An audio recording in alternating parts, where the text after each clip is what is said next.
ñoo gën a xam Sénégal wala ñoom ñoo je sais pas mais en tout cas boo leen déglu seen objectif mooy convaincre ce président de la République là qui s'appelle Bassirou Diomaye Faye que ni que yow mën nga am une existence politique en dehors du Pastef parce que voilà un président boo xam ne dañ ko élire te nekkul chef de parti dañ ko élire mësta gagné ab quartier waxuma la nag une commune njagañaaw ba mu fa xëccoo dañ koo gagné donc dañ ko élire te musul gagné dara musul chercher même à avoir une base politique boo xam ne moo la de ce qu'ils veulent mooy le convaincre que ni écoutez ñun kat mën nañ la constituer une force politique autre que le Pastef boo seetloo Ablaye Wade bu mu jiitee Sénégal y avait le PDS bi nga xam ne moom moo mené le combat pendant 26 ans pour yóbbu Wade au pouvoir mais ils ont réussi ñenn ñi à mettre dans la tête de Wade et des gens du PDS que ni sans alliés vous ne pouvez rien faire mënul tekkiwu leen dara Wade am fi benn CAP 21 boo xam ne pratiquement durant tout son règne CAP 21 boobu moo ko doon gunge. bi Macky Sall nekkee président ils ont mis dans la tête des gens de l'APR et de Macky Sall lui-même que ni mënul gagner aucune élection sans une coalition ñu ne le Benno Bokk Yaakaar boobu daanaka da doon substituer wu à l'APR pendant tout le règne de Macky Sall. Avec Ousmane Sonko ak Bassirou Diomaye Faye c'est différent parce que dañu dem élection avec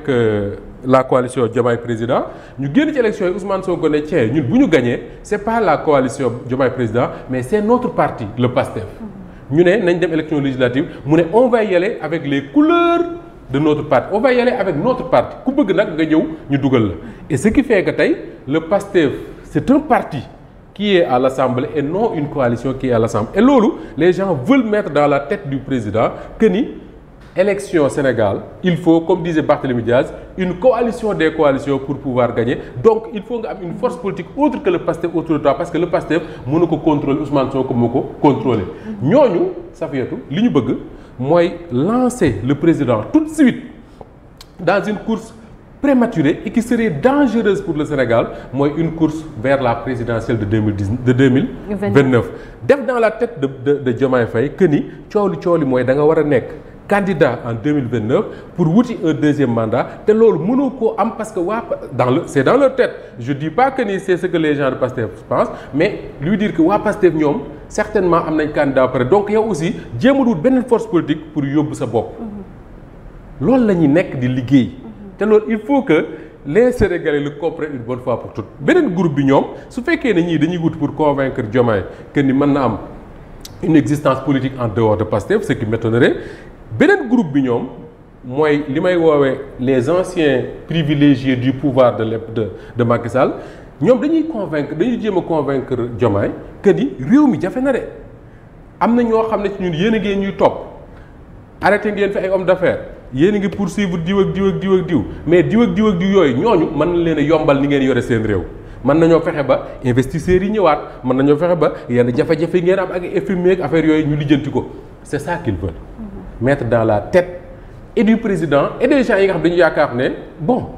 voilà le président peut avoir une existence en dehors du Pastef. d'accord foofu ma laaj la fa ñetti laaj rek. balaa ñuy dem ci beneen point bi. muy déjà ñi naan ne Ousmane Sonko serait le facteur bloquant. loolu nga xalaat yow wala mu yaakaaroon Ousmane Sonko ne peut pas être le facteur bloquant.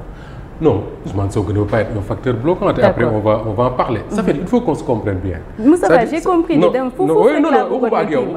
c'est-à-dire que dafa am loo xam ne bu ma koy wax dama naan mbiru réew mi la intérêt réew mi. am ñoo xam ne ay intérêt wu ay nit la xam nga man mën naa toog ma ne man Moustapha Diop laa tudd leer na ma ne bu Ousmane Sonko nekkul woon ci wetu Bassirou Diomaye Faye dinaa am nangam ak nangam su boobaa damay considérer que ni Ousmane Sonko mi facteur bloquant la mais yow mi nga xam ne réew mi la ñor que yow nga am ci dara nga bañ cee am dara c'est pas ton problème yow réew mi rek moo la ñor yow Safiatou yow soo xool da nga naan Ousmane Sonko mi nekk ak Diomaye ñu continuer di ànd mënul nekk facteur bloquant c'est l'intérêt du pays foofu laay waxee. c'est-à-dire que damay def différence entre intérêt wu nit yi intérêt wu yenn nit yi ak l'intérêt du pays nga xam ne mooy li nga nekk di laaj Safiatou. d'accord léegi ñu dem ci bàyyi ma bàyyi la ak yeneen ñaari questions yi. maintenant bu fekkee ne ñëw nañ ci li nga doon wax léegi. ci manœuvre yi nga xamante ni ñu ngi koy def léegi bu fekkee ne Diomaye war na yëy yàbbi jëmee ci lu ne lan moo tax defu ko ba léegi. waaw je ne sais pas je ne suis pas dans la tête de Bassirou Diomaye Faye. La dernière fois que j'ai vu que j'ai parlé avec Bassirou Diomaye Faye c'était en 2024 à 4 ou 5 jours de la présidentielle à Kaolack mooy bi ñu koy interviewé ci laa gëj a gisee ci laa gëj a waxee ak moom donc mënuma xam lan moo nekk ci boppam te waxul ak man pour wax ma lan moo nekk ci boppam lan moo tax Safiatou boobu ba léegi moom ci boppam yéeyu ci yàbbi loolu xawuma ko mënuma ko expliquer mais ce que je sais mooy des gens sont capables de dire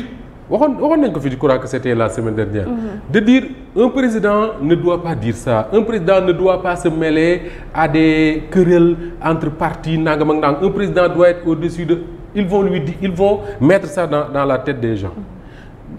mais le fait que mu toog waxul dara man dama jàpp ne s'il ne siffle pas la fin de la récréation dafa am ñaari mbir yoo xam ne dama ko ciy seetlu mooy lii nii ça contribue à fragiliser le premier ministre lui-même te am na ñoo xam ne loolu mooy seen objectif c'est-à-dire que à défaut de faire tomber le gars muy Ousmane Sonko ba dootul nekk premier ministre Sénégal ñu fragiliser ko le maximum possible fragiliser ko en espérant le pousser lui-même vers la faute le pousser vers la faute mooy mu xëy suba wax fi loo xam ne dañ naan ah là le président n'a plus le choix il faut qu'il se partage de lui wala mu xëy suba moom ci moom bind une lettre ne démissionné naa dem naa sama te loolu nekkagul ci xelam mais l'objectif c'est le fragiliser le maximum possible et le fait que le président waxu ci yéeyu ci yàbbiwu ci ça de mon point de vue ça contribue à fragiliser son premier ministre muy benn ñaareel ba mooy mais Safiatou yow ci sa bopp seetlu nga observateur bi nga doon que ni il y a dans ce pays une ambiance mais de suspicion de méfiance bu am entre les gens qui dirigent le pays tey soo dégloo ñi nga xam ne ñoo nekk des militants de Pastef soo dégloo ñi nga xam ne ñoo nekk même des responsables de Pastef soo dégloo ñi nga xam ne ñoom la ñuy partager ndool la mouvance présidentielle soo amee chance di waxtaan ak ñenn ñi tu te rendras compte que ni cette affaire là ce débat là que ñu nekk di entretenir même bu fekkee ne ñi koy def atteindre guñu seen objectif mais atteindre nañ un objectif à minima comme on dit mooy tey il y a un climat de méfiance et de je ne sais pas moi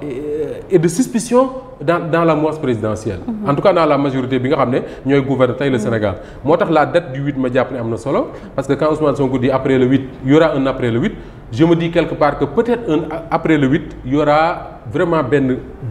plus de clarté dans le jeu politique au Sénégal maintenant man dama jàpp ne manœuvre yi ngay wax ak intrigue yi man dama ci am une grande déception je vais vous expliquer pourquoi ma jàpp ne c'est une grande déception pour man et jàpp naa ne bari na ay Sénégalais yoo xam ne c'est une déception pour ñoom parce que les Sénégalais dafa nekk un peuple boo xam ne la politique de toujours daf leen intéressé waxtaanal ak mag ñi nga dëkkal baykat mu nekk baykat wala bu nekk nappkat wala kay waxtaanal ak mag ñi rek